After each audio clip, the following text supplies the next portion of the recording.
Ma thèse, elle porte sur les parcours d'intégration qui sont prévus pour les immigrants, donc qui prévoient une série de conditions d'accès ou de cours de langue qu'ils doivent suivre, de citoyenneté, une formation professionnelle. Mais j'examine ces parcours en contexte de nationalisme, parce qu'évidemment, il y a plein d'enjeux avec les élites politiques nationalistes. Est-ce qu'ils vont en vouloir de ces immigrants ou pas? Je dirais à quelqu'un qui hésite à s'inscrire qu'en fait, ça a l'air d'être une aventure très individuelle, puisqu'on voit juste les capsules où on est tout seul face à l'auditoire. Mais en fait, ce que j'ai préféré, c'est les rencontres. On rencontre d'autres doctorants de son université d'abord, et puis après, si on a de la chance, d'autres universités. Et c'est une belle aventure humaine qui permet en fait de rencontrer beaucoup de gens et de parler de sa thèse à beaucoup plus de gens que d'habitude. Et ça, c'est quand même une belle satisfaction. Je vous présente Babacar, Fatima et Chiara. Ce sont de nouveaux arrivants et aujourd'hui, ils sont la cible de beaucoup d'attention parce qu'un mantra est vraiment très présent. Il faut intégrer les immigrés. Intégrer, mais qu'est-ce que ça peut bien vouloir dire? Est-ce que vous pensez que moi je suis bien intégrée? Est-ce que je suis habillée selon le bon code vestimentaire? Est-ce que mon niveau de langue est suffisant? Vous pouvez faire un peu oui de la tête, c'est plus sympa.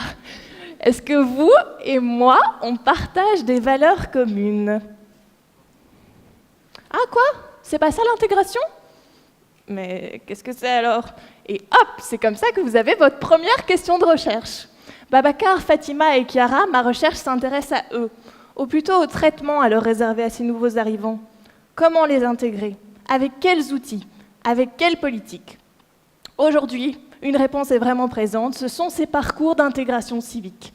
En fait, ce type de politique, elle va inviter ou obliger, c'est de plus en plus le cas, les nouveaux arrivants à suivre des cours. Alors ça peut être des cours de langue, de citoyenneté, de valeurs communes, et tout ceci en vue d'accéder à une certaine dimension de la société d'accueil, obtenir la nationalité, avoir un titre de séjour.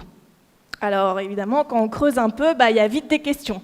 Parce que d'un côté, bien entendu, il faut prévoir des outils, des politiques qui répondent le mieux aux besoins des migrants, de ces nouveaux arrivants, comme des cours de langue pour qu'ils soient rapidement autonomes dans la société. D'un autre côté, les situations deviennent un peu compliquées. Babacar, il a raté son examen de langue.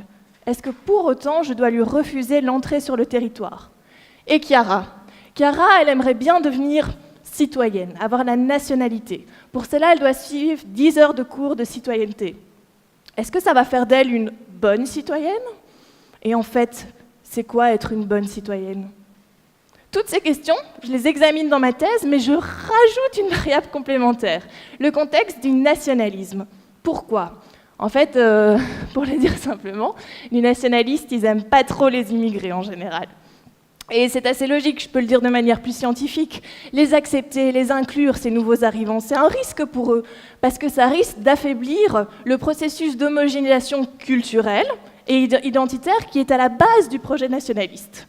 Pourtant, et c'est ça que je teste dans ma thèse et que je trouve tout à fait passionnant, d'ailleurs on est un peu tous des passionnés aujourd'hui ici, c'est que dans certaines circonstances, les élites politiques nationalistes, elles vont quand même vouloir intégrer les nouveaux arrivants, les inclure, les accepter, et parce qu'ils y voient une opportunité, l'opportunité de renforcer le poids de leur groupe d'un point de vue linguistique, démographique ou politique. Vous l'aurez compris, ma thèse pose de nombreuses questions qui vont au-delà de l'intégration et du nationalisme.